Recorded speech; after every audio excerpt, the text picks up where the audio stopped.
Hello, children. Gravedigger Queen here. A very interesting piece of cinema has crossed my desk that requires my immediate attention. Ghost Hunter / documentarian Zach Valentino. Okay, I'll try it out. Send it to me, I found it. Oh, look here. In this special. It says, he works with Harley. I know her. She is a very skilled presenter herself. She also works in Tales of the Macabre. I heard one of her stories. She does a I Am Spartacus type of thing with the Gravedigger Queen. Sure, why not? We are the Gravedigger Queens. Sure. Alright, at any rate, let's see what's going on here. The name of this tale is Laveau Asylum by Montsho Shelby. The state sponsored this excursion, so I had no problem taking their money. They only had a few stipulations. I couldn't show the town of Laveau in a bad light. 2, I couldn't turn this into a documentary purely about Laveau's sordid history. And lastly, I had to hire 50% of my crew locally. I started with the day-to-day, the people, the landmarks, but it was quite obvious to anyone that knew anything about this town what this documentary was going to be. The only thing it could be truly about. The true reason I wanted to do this film at all. I'm a ghost hunter, if you want to know what I do, and I tell you that so you can snap your fingers and instantly get it. But I'm a bit more than just that, or I like to tell myself. I'm a seeker of truth. Some men look upwards to the stars. Me, I've always wanted to look inside more than out. This town's claim to fame, and the only reason anyone would even give shit one about this place, was the asylum that stood on the hill. Its dark shadow loomed over Laveau metaphorically just as much as physically. I came to get into that asylum. It had lived many lives since its inception, and that's who I wanted to interview, the asylum itself.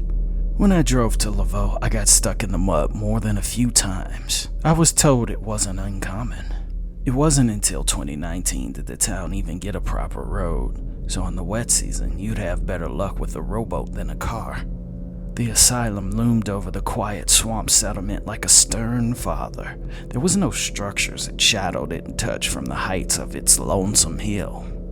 Fun fact, the town was made for the asylum, not the other way around.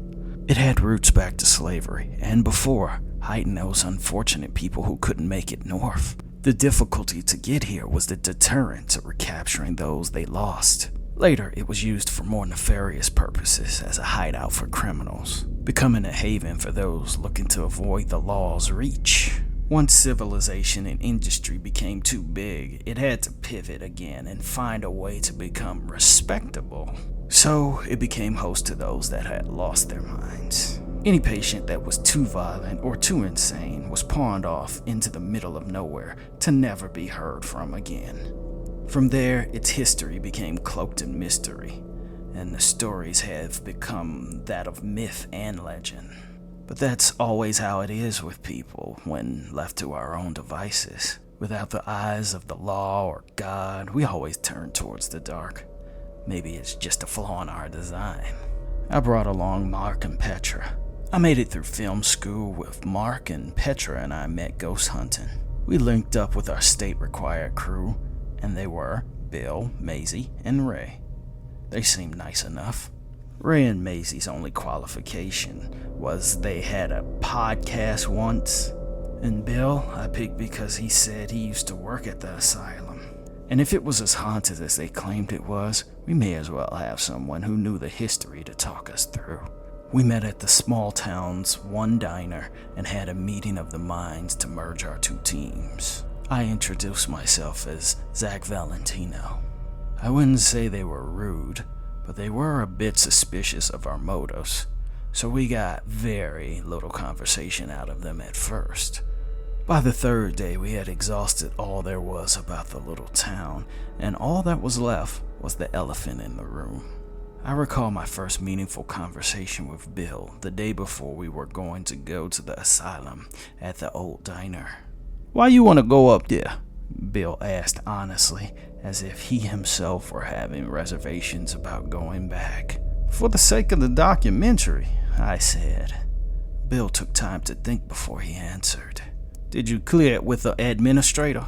Who's that? They run the asylum. You mean to tell me that facility is still active? Why wouldn't it be? Looking at the state of it, I just didn't think anyone tended it.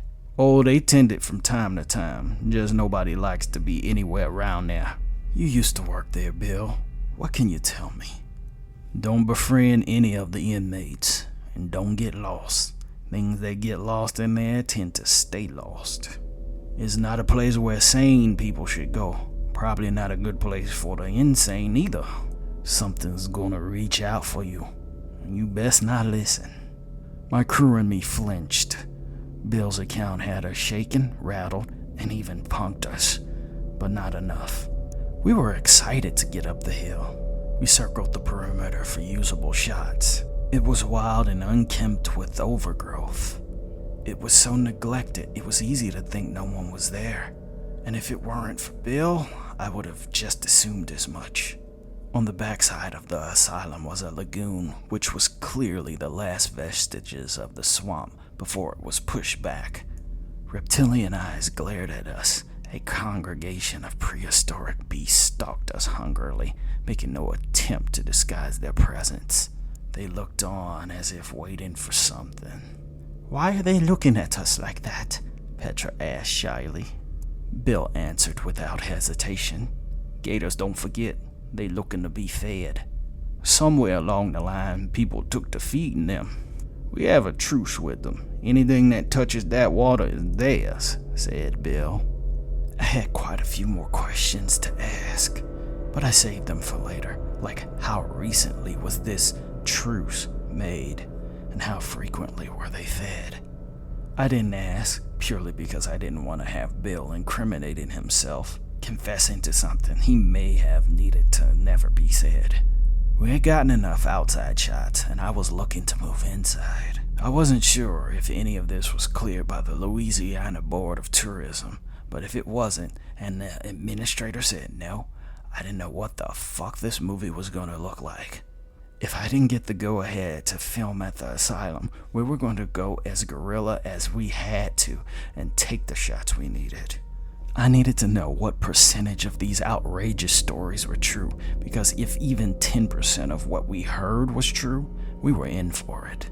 And quite frankly, as a paranormal investigator, those are the claims we live for. From the perch atop the hill, the view encompassed the entire town. It was clear how this place was first, and all the rest built around it. There were black iron gates that seemed as if they were put up with no rhyme or reason. They had been there so long ago, they were rusted. Most were overgrown and hard to see. There was movement in the windows, but dark and formless, more like suggestions of activity than true life. I looked to Mark and Petra, and both of them were just as eager as me. I asked Bill on the walk to the front door why he left in the first place, and he told me it was because he had the rest of his life to live, and if he stayed, he'd be just as likely to be thrown in there with the patients. He spoke very eloquently on his reasons why, as if he had very clear motivations. He even had a metaphor about each person's sanity being a rock, and outside events eroded it down. Then he claimed if regular life were a gentle drizzle, Laveau Asylum was an ocean in a typhoon. I didn't ask him why he came back, though I was curious. Maisie and Ray were there because they had always been curious to see what was inside of the asylum themselves. I had been curious about the mysteries of this place ever since I had chose to ghost hunt, while they had been born with the stories since as long as they could remember. This tale is heating up. I'll see you at part 2.